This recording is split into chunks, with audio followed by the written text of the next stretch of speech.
جو بھی ہم اکنامک سسٹم کی بات کرتے ہیں نا، تو جہاں تک اسلامک اکنامک سسٹم سے متعلق بات کی جائے تو وہ بیس کرتا ہے انسانیت کے اوپر.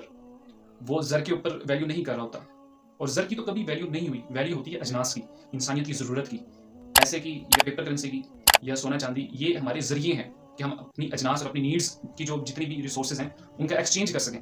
لیکن سب سے پہلے بینک آف انگلینڈ نے یہ تعارف کروایا کہ ہم پیسے سے پیسہ بنا سکتے ہیں. جب یہ والا ماڈل لگایا جاتا ہے تو اس سے ایک امیر کو بہت زیادہ فائدہ ہوتا ہے، لیکن ایک غریب اچھی طرح سے پس جاتا ہے.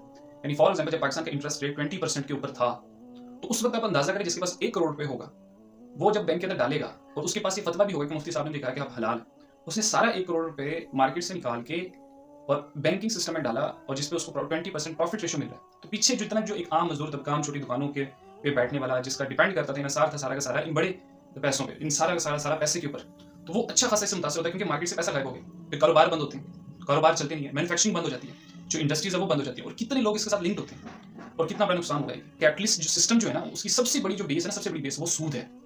وہ بینک، اور سود کہاں سے جنریٹ ہو رہا ہے، کہاں سے آپریٹ کر رہا ہے، بینکنگ سسٹم سے.